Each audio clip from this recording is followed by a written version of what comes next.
Hai semua, perkenalkan nama saya Margareta Londar dengan NIM 202421326.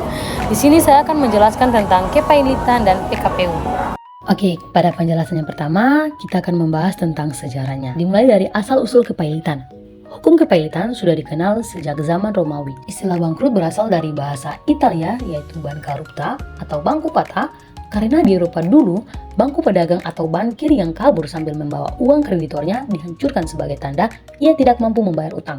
Selanjutnya, pada perkembangan awal di Indonesia pada masa Hindia Belanda, pada masa kolonial, aturan kepailitan tidak diatur dalam Kitab Undang-Undang Hukum Dagang, tetapi berdiri sendiri dalam Failsman Verordening atau EV pada tahun 1905 hingga 1906.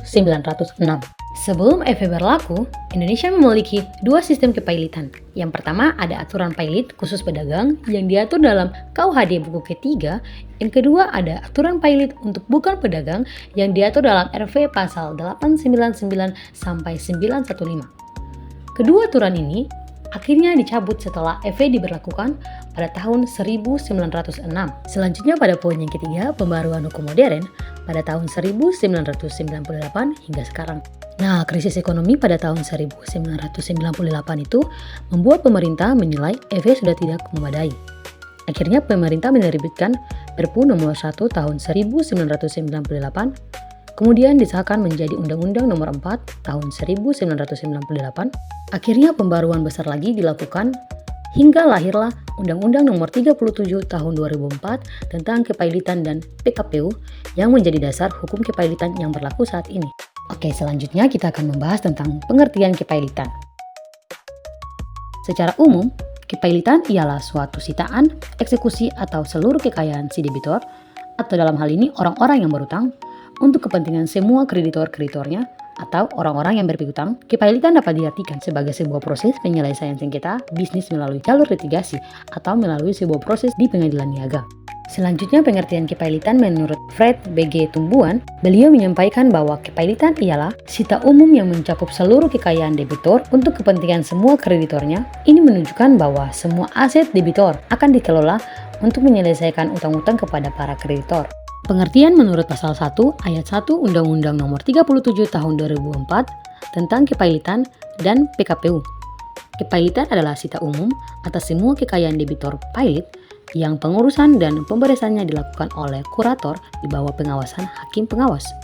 Selanjutnya, untuk mengajukan permohonan kepailitan yang sesuai dengan diatur dalam pasal 2 ayat 1 Undang-Undang Kepailitan dan PKPU menyebutkan bahwa permohonan kepailitan dapat diajukan jika debitur mempunyai dua atau lebih kreditur dan tidak dapat membayar setidaknya satu utang yang telah jatuh tempo dan dapat ditagih. Nah, di sini ada 3 syarat agar seseorang atau badan hukum dapat dipailitkan. Yang pertama, adanya utang. Pengertian utang secara luas adalah meliputi setiap tagihan kreditor yang berupa pembayaran yang timbul dari perjanjian, sedangkan pengertian utang secara sempit adalah utang yang timbul dari perjanjian utang piutang berupa utang pokok dan bunga. Sedangkan pengertian utang menurut Iudex Facti dalam perkara kepailitan nampaknya memiliki pengertian yang standar atau baku mengenai utang, yaitu kewajiban yang dinyatakan atau dapat dinyatakan dalam jumlah uang baik dalam mata uang Indonesia maupun mata uang asing yang timbul karena perjanjian atau undang-undang dan wajib dipenuhi oleh debitor dan bila tidak dipenuhi memberi hak kepada kreditor untuk mendapatkan pemenuhannya dari harta kekayaan debitor. Yang kedua, salah satu utang telah jatuh tempo dan dapat ditagih. Utang yang telah jatuh tempo ialah utang yang dengan lampaunya waktu penjadwalan yang ditentukan dalam perjanjian utang piutang atau perjanjian kredit tersebut. Namun, dapat terjadi bahwa sekalipun belum jatuh tempo, utang tersebut dapat ditagih karena terjadi salah satu peristiwa-peristiwa yang disebutkan dalam perjanjian. Yang ketiga, debitor memiliki minimal 2 atau lebih kreditor. Syarat mengenai kehanisan adanya 2 atau lebih kreditor dikenal sebagai syarat concursus creditorium. Selanjutnya kita masuk ke asas-asas dalam hukum kepailitan. Yang pertama ada asas-asas hukum dalam kepailitan tercermin dalam Undang-Undang Kepailitan itu sendiri. Ada asas keseimbangan antara kreditor dan debitor. Undang-Undang Kepailitan diadakan untuk memberikan perlindungan kepada para kreditor apabila debitor tidak membayar utang-utangnya. Namun, perlindungan yang diberikan oleh undang-undang bagi kepentingan kreditor tidak boleh sampai merugikan kepentingan debitur. Selanjutnya ada asas pengakuan hak separatis kreditor pemegang hak jaminan. Pada pasal 55 ayat 1 Undang-Undang Kepailitan menyatakan bahwa setiap kreditor yang memegang hak tanggungan, hak gadai, atau hak agunan atas kebendaan lainnya dapat mengeksekusi haknya seolah-olah tidak terjadi kepailitan. Berikutnya, ada asas penjatahan pailit sebagai ultimum remedium. Undang-undang kepailitan tidaklah semata-mata bermuara kepada atau dengan mudah memungkinkan dipailitkannya perusahaan debitur yang tidak membayar utang. Selanjutnya ada asas keterbukaan, asas pemeriksaan cepat, dan asas pembuktian sederhana. Yang kedua ada asas-asas dalam Undang-Undang Kepailitan, diatur dalam Undang-Undang Nomor 37 Tahun 2004 tentang kepailitan dan penundaan kewajiban pembayaran utang mengandung beberapa asas antara lain. Yang pertama ada asas keseimbangan, yang kedua ada asas kelangsungan usaha. Dalam undang-undang ini terdapat ketentuan yang memungkinkan perusahaan debitur yang prospektif tetap dilangsungkan. Dan yang berikutnya ada asas keadilan yang bermakna bahwa ketentuan mengenai kepailitan dapat memenuhi rasa keadilan bagi para pihak yang berkepentingan. Selanjutnya ada asas integrasi. Asas ini mengandung pengertian bahwa sistem hukum formal dan hukum materialnya merupakan suatu kesatuan yang utuh dari sistem hukum perdata dan hukum acara perdata internasional. Oke teman-teman, berikutnya kita akan membahas tentang dasar hukum.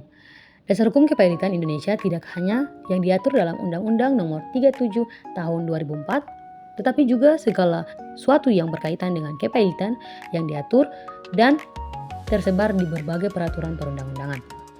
Undang-Undang Nomor 37 Tahun 2004 tentang kepailitan dan PKPU ini adalah dasar hukum utama dan yang berlaku saat ini, mengatur syarat pailit, prosedur pengajuan pailit, kewenangan pengadilan niaga, kurator, dan hakim pengawas.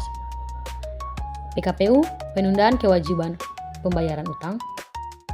Selanjutnya ada SK KMA nomor 109-KMA/SK/Angka Romawi 4/Angka 2020, aturan dari Ketua Mahkamah Agung yang berisi pedoman teknis untuk hakim dalam menangani perkara kepailitan dan PKPU. Ini mengganti pedoman lama. Jadi sekarang menjadi rujukan utama bagi pengadilan niaga ketika memeriksa permohonan pailit atau PKPU, menentukan tata cara sidang, mengatur batas waktu proses, sampai pada penyusunan putusan. Berikutnya ada pasal 1131 KUH Perdata dan pasal 1132 KUH Perdata. Ini hanyalah dasar konsep, bukan dasar hukum kepailitan. Dipakai hanya untuk dasar teori. Pada pasal 1131 KUH Perdata, semua harta debitur jadi jaminan umum. Pada pasal 1132 KUH Perdata, pembagian menurut proporsi ini digunakan MA atau kurator sebagai dasar filosofi, bukan hukum acara. Berikutnya ada SEMA nomor 7 tahun 2012 tentang tata cara penyampaian permohonan kasasi atau PK dalam perkara kepailitan. Ini pelengkap, bukan dasar hukum utama. SEMA mengatur prosedur pengajuan kasasi atau PK dari pengadilan niaga ke Mahkamah Agung. Batas waktu pengiriman berkas perkara agar tidak terlambat, serta kelengkapan dokumen yang wajib dilampirkan. Oke, selanjutnya kompetensi hakim yang berwenang dalam kepailitan dan PKPU. Ada lembaga peradilan niaga berdasarkan Undang-Undang Nomor 37 Tahun 2004 tentang kepailitan dan PKPU. Pengadilan yang berwenang mengadili perkara kepailitan dan PKPU adalah pengadilan niaga dalam lingkungan peradilan umum.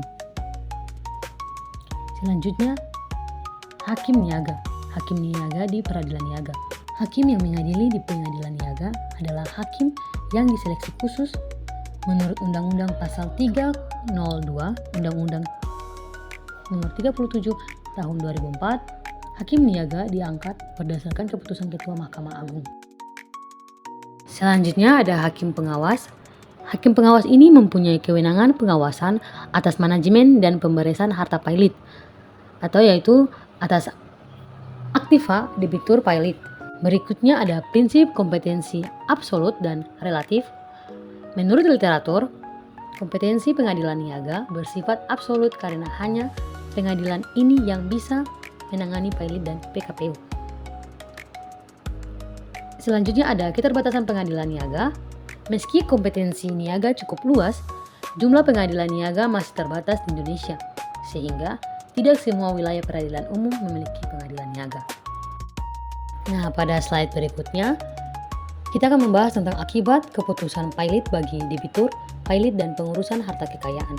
Akibat pertama, pembatasan kewenangan debitur. Setelah putusan pilot, debitur kehilangan kewenangan penuh atas hartanya. Debitur hanya boleh melakukan tindakan yang menambah nilai harta pilot, bukan yang merugikan. Selanjutnya ada budal pilot, yaitu seluruh harta debitur yang masuk dalam pengurusan kurator. Setelah putusan pilot, menurut Undang-Undang Nomor 37 Tahun 2004, kurator wajib mencatat semua harta dalam 2 hari kerja sejak diangkat. Pengawasan dilakukan oleh hakim pengawas untuk menjaga transparansi dan akuntabilitas. Berikutnya, pemberian budal pilot, yang dimana kurator memiliki kewenangan untuk menjual, menyimpan, mengelola harta pilot, bahkan jika perkara masih kasasi atau PK. Penjualan dilakukan dengan target nilai tertinggi agar pemenuhan utang optimal. Harta dapat ditahan sementara jika nilai pasar diprediksi naik. Selanjutnya ada prioritas pembagian kepada kreditur.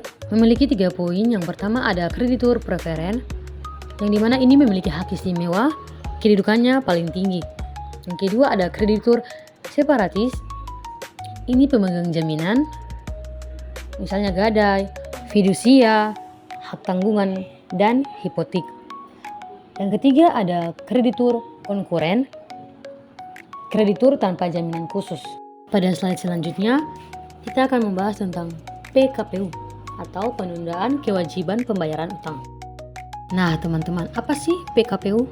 PKPU itu adalah prosedur hukum atau upaya hukum yang memberikan hak kepada setiap debitur yang tidak dapat atau memperkirakan bahwa ia tidak akan dapat melanjutkan pembayaran utang-utangnya yang sudah jatuh waktu dan dapat ditagih.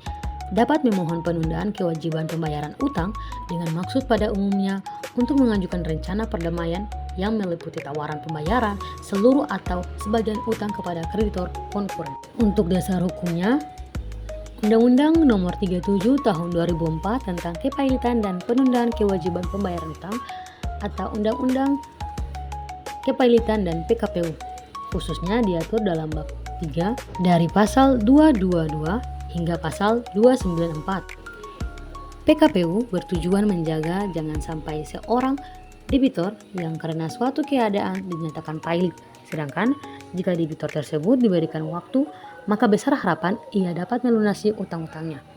Untuk solusinya, yang pertama ada mengajukan permohonan pernyataan pailit, dan yang kedua mengajukan rencana perdamaian. Pada slide yang berikutnya, BHP atau Balai Harta Peninggalan. BHP ini yang mempunyai tugas mewakili dan mengurus kepentingan orang yang karena hukum atau putusan penetapan pengadilan tidak dapat menjalankan sendiri kepentingannya berdasarkan peraturan perundang-undangan. Fungsi BHP yang pertama melaksanakan penyelesaian masalah perwalian, pengampunan, ketidakhadiran dan harta peninggalan yang tidak ada kuasanya, dan lain-lain masalah yang diatur dalam peraturan perundang-undangan. Yang kedua, melaksanakan pembukaan dan pendaftaran surat wasiat sesuai dengan peraturan perundang-undangan. Yang ketiga, melaksanakan penyelesaian masalah kepailitan sesuai dengan peraturan perundang-undangan. Tugas pokok yang pertama, pembukaan surat wasiat tertutup atau rahasia dan pendaftaran surat wasiat umum. Yang kedua, pengurus atas harta peninggalan tak terurus atau tidak ada kuasanya. Serta yang terakhir, pembuatan surat keterangan hak waris untuk warga negara Indonesia atau WNI keturunan Timur Asing. Oke, baik, untuk penjelasan slide yang terakhir, kompetensi hakim pengadilan niaga. Ini mencakup 2 aspek utama. Yang pertama, kompetensi absolut atau kewenangan jenis perkara, dan kompetensi khusus atau syarat dan kualifikasi hakim. Kompetensi absolut adalah mengenai perkara, kepailitan, penundaan kewajiban pembayaran utang atau PKPU, serta sengketa hak kekayaan intelektual atau hak kai dan persaingan usaha. Selanjutnya, kompetensi khusus hakim meliputi pengalaman, pengetahuan spesifik, dedikasi, integritas, dan pelatihan khusus yang relevan dengan bidang niaga. Itu saja dari saya, kurang dan lebihnya saya minta maaf. Sekian dan terima kasih.